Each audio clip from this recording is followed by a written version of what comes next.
ప్రియమైన రైతులకు మరియు చదువుకున్న నిరుద్యోగులకు తెలియజేయడం ఏమనగా, గత గవర్నమెంట్లో జగనన్న ప్రభుత్వంలో నాకు 3 ఎకరాల పొలం వచ్చింది.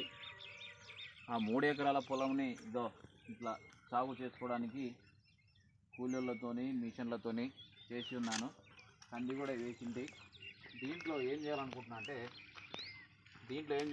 అంటే ఇట్లా చుట్టూ కంపౌండ్ కట్టి చిన్న ఫామ్ పెట్టుకొని గడ్డి వేసి, ఇక్కడ పక్కనే బోర్ పడింది, కావాలంటే ఒక ట్యాంక్ కట్టుకొని, నీళ్ళ ట్యాంక్ కట్టుకొని, సమ్మర్ అయితే నీళ్ళు పెట్టుకొని ఒక ఫామ్ కట్టుకోవాలనుకుంటున్నాను. నేను ఏమంటున్నానంటే, ఒక్కటే గుర్తుపెట్టుకోండి, చదువుకొని జాబ్ రాకపోయినా పర్లేదు, ఇలా ఏదో ఒకటి గవర్నమెంట్ నుంచి వచ్చే ప్రతిదీ, ఏ గవర్నమెంట్ అయినా సంబంధం లేదు, పార్టీలతో సంబంధం లేదు, మీకు గవర్నమెంట్ నుంచి వచ్చే ప్రతి పథకాన్ని సద్వినియోగం చేసుకొని ప్రతి ఒక్కరూ మన యొక్క జీవితాన్ని ముందుకు తీసుకెళ్ళాలి.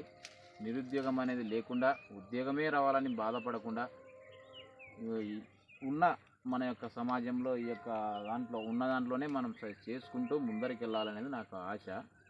మోటి ఏంటంటే, ఒకటే అందరికీ నమస్కరించి చెప్తున్నా, దయచేసి రైతును కాపాడండి, రైతుని బలపరచండి, రైతును ఇంకా రైతు యొక్క అభివృద్ధి కొరకు ప్రతి ప్రభుత్వం పాటుపడాలని, ఎవరైనా సరే, చదువుకున్న వాళ్ళైనా ఎవరైనా సరే, సొంతంగా వాళ్ళంతకు వాళ్ళే, ఇప్పుడు కొత్తగా వచ్చింది కదా ప్రకృతి ద్వారా ఎలా పంటలు పండించుకుంటూ కూరగాయలు పండించుకోవాలని, అంటే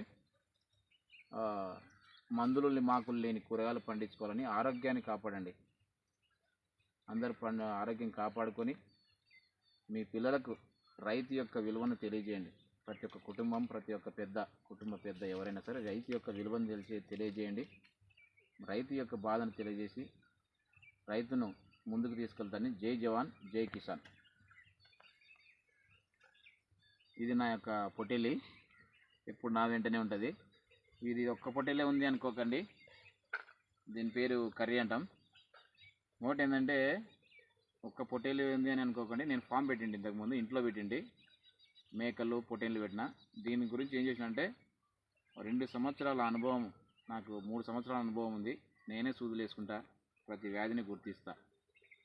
ఇప్పుడు రైతు పని చేస్తున్నా, పొలం తీసుకున్నా రైతు కాబట్టి, మనకు ఇచ్చిన ఈ భూమిలో, ఈ లోకంలో మనిషి ఎలానైనా బ్రతుకుతాడు. మనకు ఉన్న జ్ఞానంతో, పరిజ్ఞానంతో, ఉన్న వనరులను బట్టి మనం ముందుకెళ్తే మనిషి ఒక కుటుంబాన్ని ఎలానైనా బ్రతికేయచ్చు అనేది నా యొక్క కోరిక. Thank you.